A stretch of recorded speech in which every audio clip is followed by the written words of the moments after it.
kiss. Keep it simple, stupid.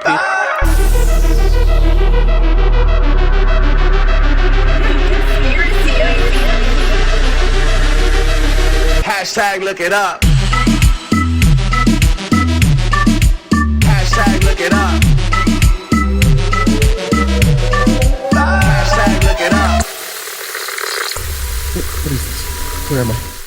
Let's make deposits into the bank of knowledge. Welcome back to the Trebles Show, ladies and gentlemen, boys and girls. I am Trebles Garcia, and I want to thank the Lord for allowing me to be here today, and I want to thank every single one of you for allowing me to enter your space. Let me remind you that the most important thing that you could do for the show today is word of mouth. And if you're already on YouTube, like, share, and subscribe. Guys, you guys are the bloodline, the blood life, the main source, the main juice for me to continue on YouTube, guys. It's sticking around, so I really want you guys to go ahead and pour more energy into that. Like, share, comment, and subscribe, and share it with one of your family, friends, lost cousins, and coworkers. Guys, the show is becoming more of a family-oriented, more testimonies, more real-life situations instead of just conspiracy theories. I like to talk about solutions, provide people with uplifting stories, impact your life on a daily basis, and pattern recognition. And you already know what's going on. Ladies and gentlemen, do not forget to drop a 5-star review on Apple Podcasts and on Spotify. That allows other people to enjoy the show as much as I enjoy making it. Let's jump in from the deep end of the pool and set the freaking mood. My next special guest is a legendary. He is no stranger to the danger. Please welcome Tyler Dwight. How you doing, brother? Thank you. I'm doing good. Thank you. Yo, you have an amazing story, bro. I think because not only this month that tries to be overshadowed and coupled with Juneteenth and Pride Month and any other little stuff that people want to throw at you. Men's mental health awareness is extremely important, not only for me, because 90 days ago I had a Beretta to my mouth, but also I know other people that are going through it today. Every 16 seconds, a man is thinking or committing suicide on a daily basis, bro. Every 16 seconds.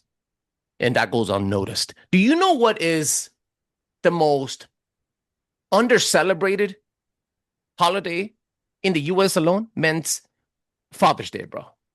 We got spirits and witches and ghouls for Halloween celebrated more than Father's Day, bro. That should tell you everything that's wrong with our society today. Yeah, that's crazy. Shout outs to Flavors of the Forest, Nelson, for linking us up. Mad love and respect to my brother. And you guys are both good friends of each other, right? I suppose. We are best friends. Yes. That's awesome. And where can people find you, bro? Where they can find me? Yeah, where they can find you? What's your handle for social media? I'm on TikTok. That's pretty much where they can find me. Tyler Dwight Sahara 5 is my TikTok, and that's kind of where this all got started. Most people on the internet know you because of the tragedy that you've survived. Yeah. And and I'm very sorry that you had to live through that, bro. I appreciate it. For the people that do not know, I'm just going to mention it real quick. There was an issue about 15, 16 years ago where you lost your daughter. Not only that, there was other things that happened. I really want you guys that are listening today to hashtag look it up, Tyler Dwight's story. He's going to briefly tell us a little bit today, but we're going to be focusing mostly on his testimony, on how he was able to survive, not take his life, be there for his other child, be there for his family, impact other people like he is today. So, Tyler, what was when it happened, what was the lie in your mind that was keeping you away from pushing forward? That's a big question.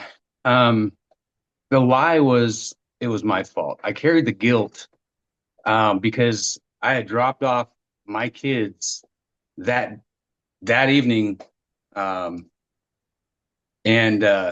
it was a day of amazing just time spent with my kids. It was a day that I had with them, and I had asked if I could have them overnight, and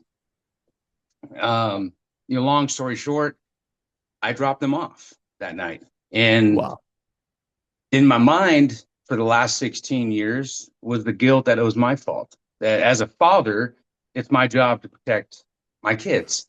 Mm-hmm. And if I would have just stuck to my guns, or, there's a lot that goes through your mind. If I would have just done the things I wanted to do, Sahara would still be alive today. And so that's been a the biggest battle in my life is struggling with the guilt of dropping her off. Jesus. Did Jesus help you? Was finding faith, did it help you one day at a time? Yes, and to answer that question, I have to go back in time a little bit. I gotta Yes, please. really set the stage here about Jesus. So at a very young age, 7 years old, and I'll make this story kind of quick to get back to the question.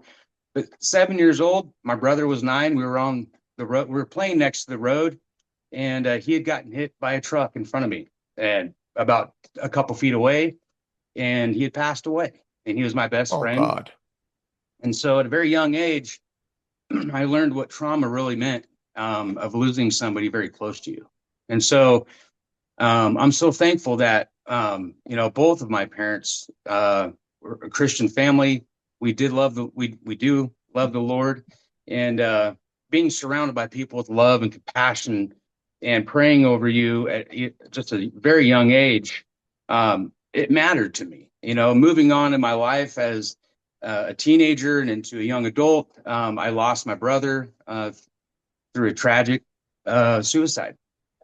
Oh, gosh. And lost my sister through an extremely bad car accident that she was involved in. And then July 9th, 2010, which is an ironic date because July 9th was my brother's birthday that passed away. She passed away on my brother's birthday. That had passed away. So it has been a bittersweet date through the last 16 years of our lives. And so, has Jesus helped me? 100%. If without the Lord, I would have done some very unthinkable things. And so there's 2 scriptures that I've lived by in my life. And one of those is, if I'm for you, who could be against you? Right. And what that scripture means to me is that was for me, because we are our own worst enemy. Right. And so Satan will try to get in there and attack your mind. And for the most part, it's about yourself. And so the lie of the enemy spoke this deceit and the pain of me dropping my child off, and it was my fault. Right? So the other one is, you can do all things through Christ who strengthens you. And those 2 scriptures I lived by all my life. And the second scripture meant to be strong, to have the strength. And then, July 9th, 2010 was the most devastating moment of my entire life.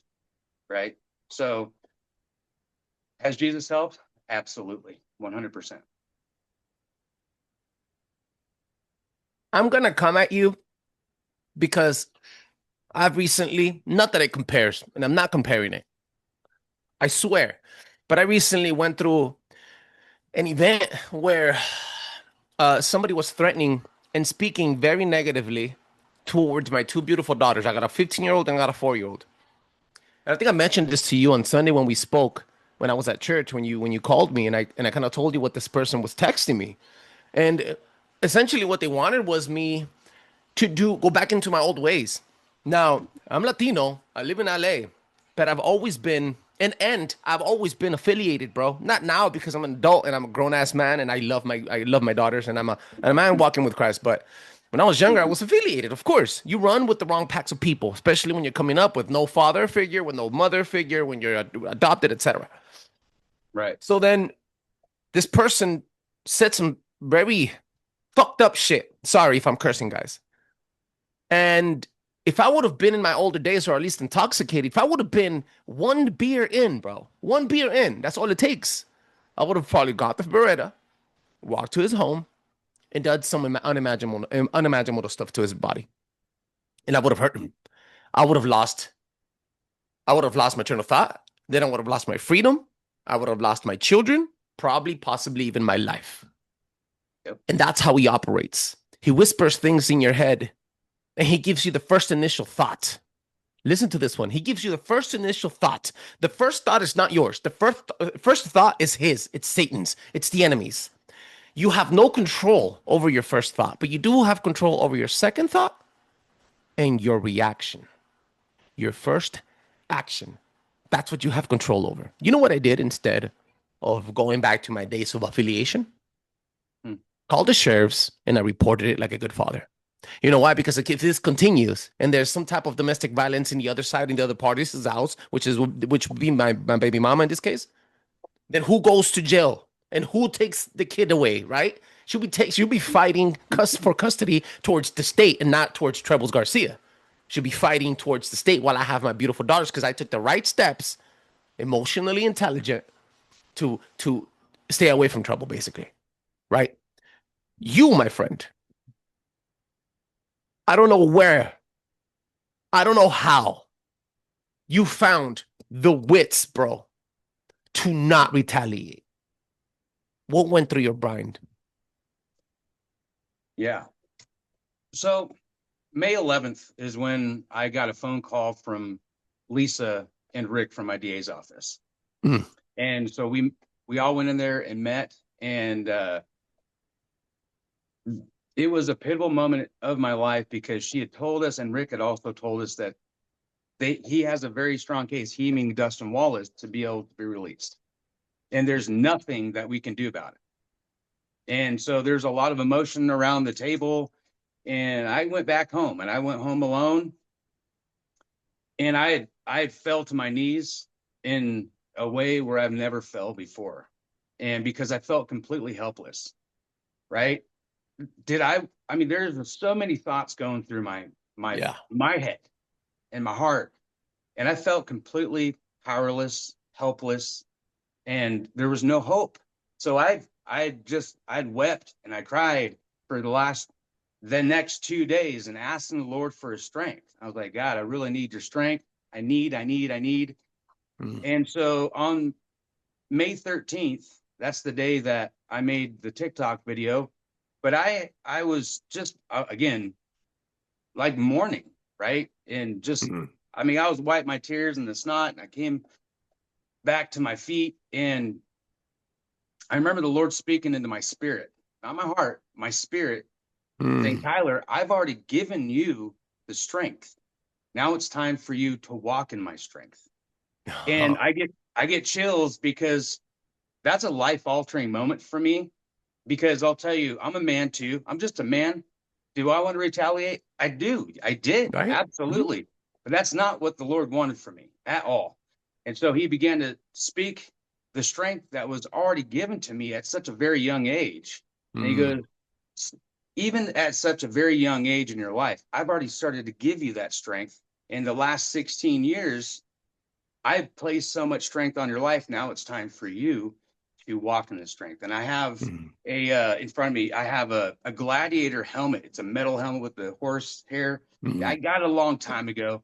And I was looking at it, and the scripture came to my mind of it's time to put on the Lord's armor, right? Wow. Chestplate of righteousness, helmet of salvation. And it was this overwhelming sensation of strength that I've never ever encountered in my life. And it felt literally like honey all over my body, like almost like anesthesia all over my body of, you know, and it felt almost as if like I could feel like the arrows from the enemy just coming at me in all different directions. And they Yeah. were just bouncing right off of it. And so, you know, to believe in the Lord's strength is one thing, but to walk in his strength is another, right? So have I had some amazing thoughts in my brain? I have. Have I had some gruesome thoughts in my brain? I absolutely have. But to Mm. walk in the Lord's strength and say, you know what?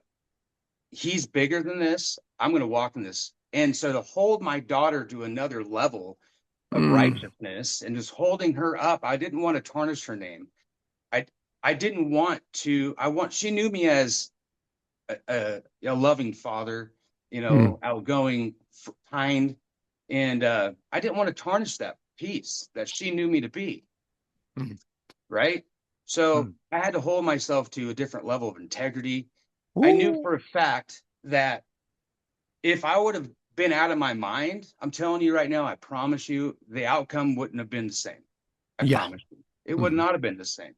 So when I made the video on TikTok, it was literally just a cry for help. my phone is sitting in front of me, and the first thing that came to my mind was, I'm going to make a TikTok video, cry for help, and we'll see what. I didn't know what to expect. I'm not a politician. I'm a working class blue collar dude. That's it. I'm a grieving father who just needs help. And so I made the video not really expecting much, right? Maybe a couple hundred people might reach out. I didn't realize that the entire nation and also four corners of the globe would reach out in the way they did. Wow. It touched the hearts of everybody. And I've had thousands and thousands of messages of people all over the world. I've had people message me, say, I'm a far leftist, bleeding heart, but I don't stand for this. I stand right next to you. So the point of all that was, it doesn't matter left, right, center, what wrong, right, or indifferent, sex, color, religion, age. It does not matter. What had happened, we came together as a people to say no for the protection of our children and our families. And I get chills just thinking about it now because it's so real. It is so real. And so, pivoting yourself and positioning yourself with, the right politicians. The Lord is my strength, and I walk in that strength. And the people behind me, and then we're standing right next to me, was so empowering. It's a moment that I'll never forget for the rest of my life. His shirt says, guys, for the people that are just listening to the show, his shirt says, she got a death sentence. Her killer got appeals. Yeah. And this is what we were fighting against and hoping and praying against, because nobody wants to see this guy walk. Nobody wants to see this person go and reoffend. And it's possible, because in many different scenarios, these people walk right back out, stab, or do worse things. Things that I can't really mention on YouTube right now, or else we'll get pulled. But you know what we're talking about. Mm-hmm. Yeah. You mentioned your daughter as fuel, which kind of brings up the next question. And I'm going to read off my notes here. A lot of people think that grief only destroys, but sometimes grief becomes fuel. When you wanted to quit, when you were exhausted, angry, broken, or just done with life, how did the memory of your daughter become the reason you kept moving forward instead of giving up? Right. And as I mentioned before, Sahara knew me as the person that I am, right? Mm-hmm. Loving, caring, respectful, kindness. I taught my kids all those things as a father should. Mm-hmm. And, instead of, getting out of my mind and doing the things that men generally do, it's a misconception of, as a man, I'm supposed to do this. I'm supposed to act in a certain way, right? Mm-hmm. I'm supposed to retaliate with my fist. I agree to that to some degree, but in this particular scenario, my daughter's already in heaven, right? She's already with our Father in heaven. And then, so my motivation was not to tarnish my daughter's name. It was to lift her up. It was a lift her up in a way that people saw her in this light. I didn't want this to become a negative. And so everyone that I spoke to, including the people that went to the prison to protest, I conveyed a message so hard saying this has to be a peaceful protest. Look, we can get things done if we do it the right way, right? We don't need to have destruction to get our voices heard, our hearts heard. And we did just that. And everybody was super respectful. We did an amazing job with the protest, petitions, people that showed up. And it was a presence. The fact that your story unified different creeds, different political views through messages, through DMs, bro, for one purpose, one agenda, to push back on this awful person, on these awful rules that allow these people to continue walking. That's legendary, bro. Our society is so tarnished, rotten from the core, bro. The Knicks just won. And did you see how New York was the next day after they won? It was destroyed.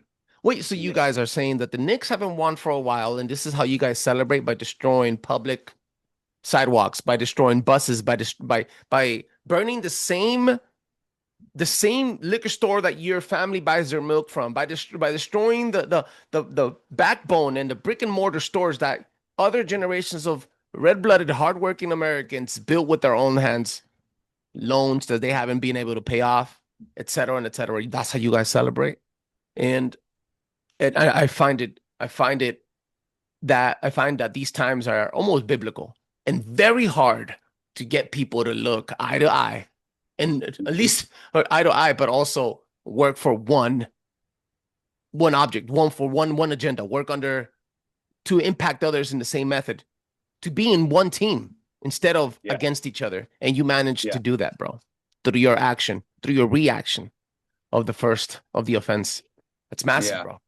You know, my father asked me almost the exact question that you asked me. And to extend the answer was to go even further, you know, than lifting my daughter up, not tarnishing her name, was to be an example for people, for men and for people in general. But it's, you know, we're talking about fathers and men, to be that example, to say, you know, hey, we can go through some of the hardest times in our life, and, you know, and some of the things that we don't agree with, that's okay.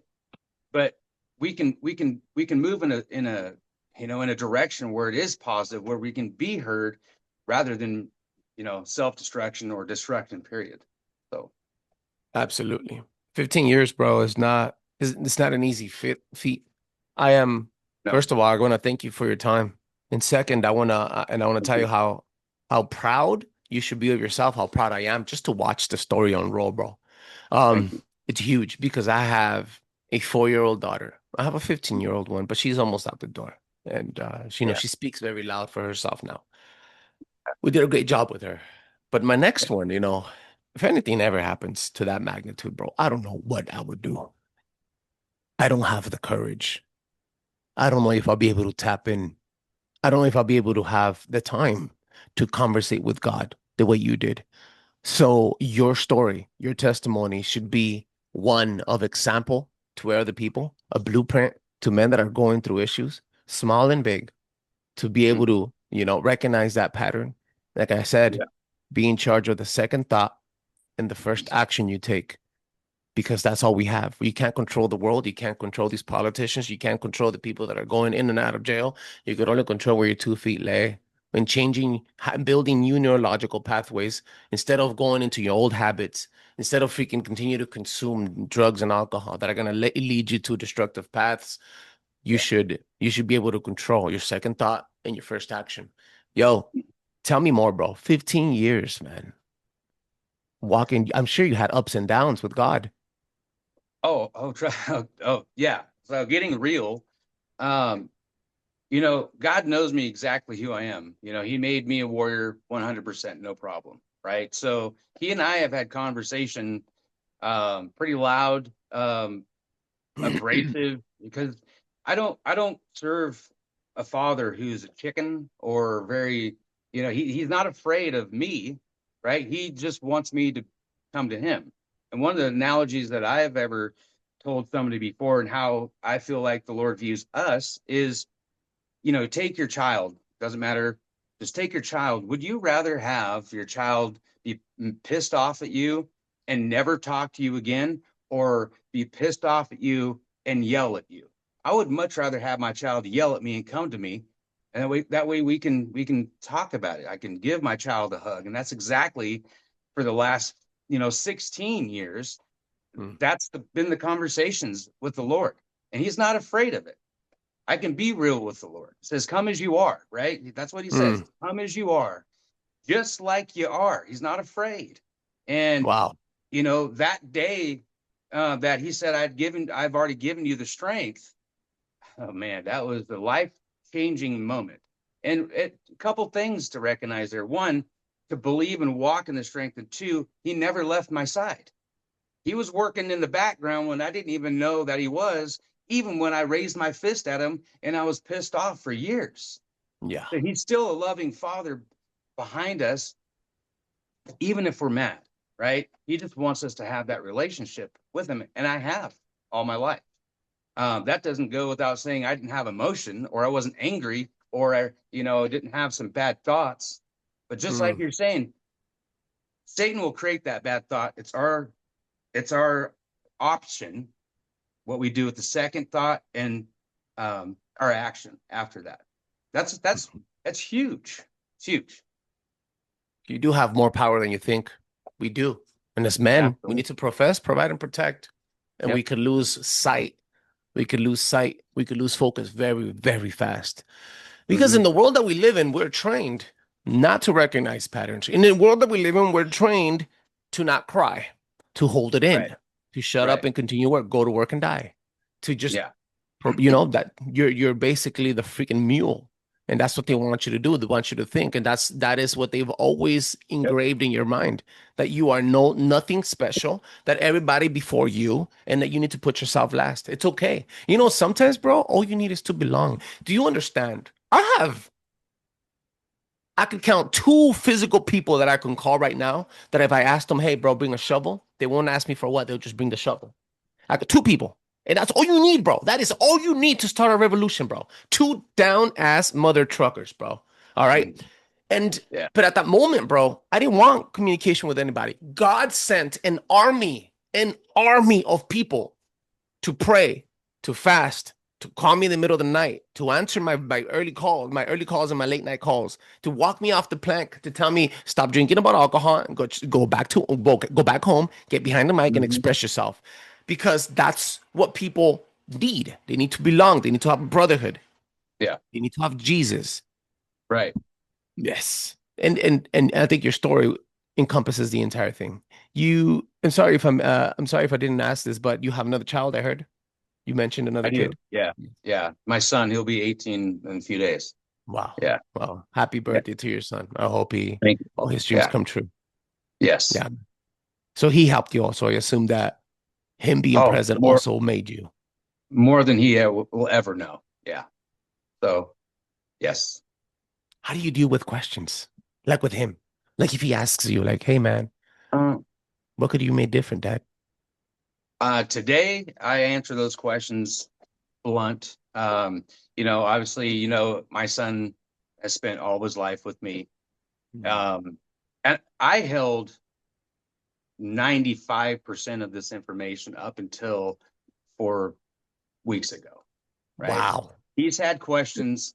And to be honest with you, so up until 4 weeks ago, I had protected myself on reading the entire full details of what had happened to my daughter in full grave detail.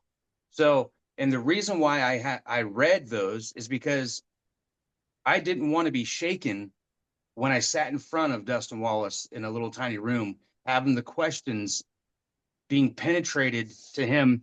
I didn't want to be shaken at all. I wanted to know every detail of everything so that way I wouldn't be off my rocker. And I wasn't. That was the hardest moment of my life, sitting less than 10 feet away from Dustin Wallace for 8.5 hours. Aside from burying my child in a very small casket, the next hardest thing was sitting less than 10 feet away from Dustin Wallace in the same room. Have you forgiven him? I have forgiven him, my spirit. So, I mean, if I'm not going to lie to you, and I'll be honest with you, that's something that the Lord's working with me in my spirit, my heart. I can't live my life full of hate in my heart if I want to raise my child the way I need to raise my son to be a man, right? And I need to live by representation for him, and also for my brothers and my sister. And I'm the oldest of my siblings, so they all look to me for a lot of direction. We're older now, but they still do. If I just went along with my life in full anger mode, which I have every right to do, that would do nothing except lead them in the wrong direction. And I don't want to do that to, my family, my son. No, I don't. So after a long 8 hours of sitting in a room, and I'll just be completely honest with you, Dustin Wallace, obviously, he admitted to the crime that he'd done. And at the very, very end, asked the board if he could turn and speak with us. They denied. They said, speak to us and they can hear you. It was the first time that Dustin Wallace had ever apologized for what he had done to, myself, the mother, and the families. And I'll be honest with you. It was the first time that I saw him confess something and released some of the chains that were bound by him from the enemy. Exactly. And so, am I forgiving him in my heart? I have to. I don't have a choice, right? I have a Wow. choice, but I have to do that in order for me to live my life for my child and for my family. So yes, I'm working on it. Paul used to slaughter Christians, and after he turned to Christ and he was baptized, and he went throughout the world preaching the gospel, he was not he didn't have a choice. He was bound by the Spirit to push on forward and spread the gospel like wildfire. Right. The fact that you said, I have to forgive him, shows conviction and shows very true strength. And God has done very powerful things in your life. Imagine if you haven't. Imagine, you're probably still working on it, but your son is 18 years old. Your son would have grown without a father. Yep. And probably in jail committing crimes too, because that's what happens Correct. to us when we don't have a father figure around. That's correct. When the state moves in. Mm-hmm. That is correct. And when that July 9th, 2010 happened, I went full force, to get my son, and I did, and all these things. And then, leading my son down that road, it's been wonderful. You know what I mean? Now, with that being said, I believe that Dustin Wallace should stay in there forever.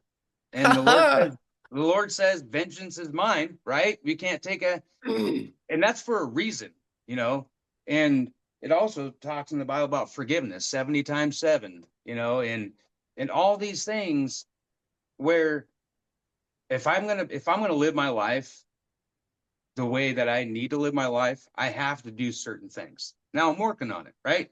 Lord's working. He's touching my spirit, and I got to work on that as well. So it's going to be a process. But yeah, I have to. I want to get to heaven one day and have the Lord forgive me.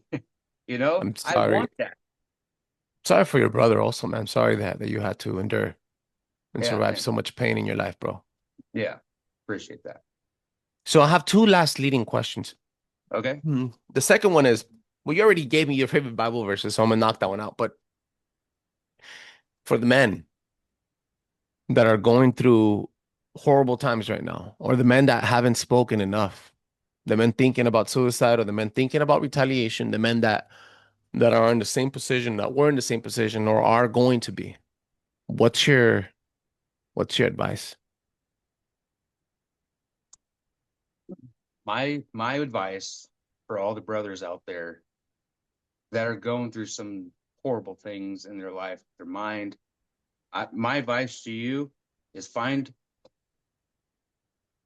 get on your knees. Get on your knees and start praying to the Lord. You don't believe in the Lord? Now's probably a good time to do that. I'm going to tell you right now, when you find humility, when you find you're being humbled by whatever's going on in your life, I promise you, if you ask God for help, I promise you, he will meet you in a place right where you're at. I promise you. Stretch your hands out. Say, I'm done. I don't know what to do. Please help me. Give me the strength. We know those words. You don't have to know how to pray in order for the Lord to hear you, right? He already sees you there. He just wants you to say, I'm here. I don't know what to do. I'm in a really bad position, right? I'm struggling. I need some help. And I promise you, he's going to find you and meet you there. You just keep doing that. And it's never too late to confess. It's never too late to ask for help. I'm in recovery. So I do recovery every day at 6 p.m. PST, among some other amazing people, amazing folks that have been fully recovered from alcohol and narcotics and other stuff. And the first two steps, the first one is admitting that your life is unmanageable because you can't. Obviously, if you're there, it's because you have no control over it. And then the second step, and I've only been there for 90 days. I've been sober for almost 2 years, but I've only gone to AA for 90 days because of the separation with my wife, and I wanted to fight for custody, and I need to look good on paper. So, Yeah. so my second step, I just learned that is you need to find a higher power, and the higher power, which for me is Jesus, but the higher power will give you a sense of humility. You'll Hmm. learn, you'll be able to calm your thoughts, ego, pride, everything, all these sins, like everything, lust, everything. That's right. The wants, you start providing yourself with needs instead of wants, et cetera, et cetera. So I think the message is very pure. Your message is very important. And it's, you know what it is? It's very freaking easy, bro. Yeah. It's very easy. Yeah. Second question, last, going out here towards the end of this amazing episode, bro. What's your favorite emotion today? My favorite emotion. I don't know if I've been asked that before. Let me think about it. My favorite emotion.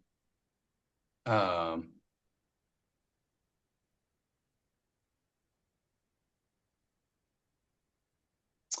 you know, I've been through a lot in my entire life, right? So I've experienced the love emotion. I've experienced a ton of different emotions in my life. So I think Mhm. I got to think about this for a second. You can Take your cut time. this all up. Yeah, let me think about this for a second. My favorite emotion, because I always say, I just need. It's interesting because there's so many different ones. I mean, what's love, right? I mean, I want. Hmm, I just want. I just. While he's thinking about that, guys, I want to give you guys a quick reminder that you guys can drop a 5-star review on Apple Podcasts and on Spotify. That allows other people to enjoy the show as much as I enjoy making it. Make sure you like, share, subscribe on YouTube. You guys are enjoying the content. This is amazing, man. If your life was impacted, leave a comment. If your life was impacted today, pray. Be thankful to God. If your life was impacted today, reach out. If your life was impacted today, check on your man. If your life was impacted today, hug your sister, hug your daughter, hug your son. If your life was impacted today, pray. It's the most important thing that you could do for me. For me in my life, praying has changed my life completely. And like he said, you don't need to learn how to pray. Going back to the question now. Tyler Dwight. Favorite emotion, brother.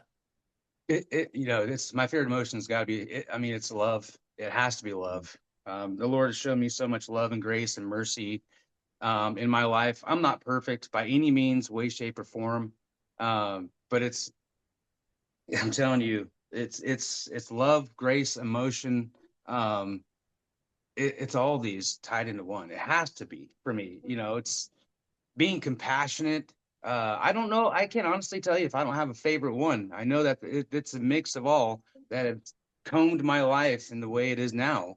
Um, I've been through a lot. I've been through a lot in my life. So it's the mercies, it's the renewing, it's the love and impact. So After that's what I would say. after you, sorry if I interrupted, you said love, grace, Mercy, compassion, mercy. compassion. Let me ask you this. Now I'm gonna make it into it. I'm gonna extend the question, bro. Have you Mhm. forgiven yourself? Have you shown mercy, compassion, love to yourself? I have, yes. Wow. And I think the reason that I have today is because I'm learning, right? I'm extending that to the monster that took my child. And in order for me to understand what it feels like to forgive myself, I have to forgive him in order for me to forgive myself, Mm. right? Goes hand in hand. It goes hand in hand. Yeah. I Mhm. can't just forgive myself and still be angry toward him. I have to let it go. He's going to remain in there. I already know he's going to remain, right? I don't want to Mhm. let him out at all or ever. And then, but I got to work on that. You know what I mean? I'm working on that right now. So, One day at a time. You're doing great yep, progress. 15 yep, years worth. Um, and you've impacted my life for sure. And you impacting my life, it's gonna impact this little one right here.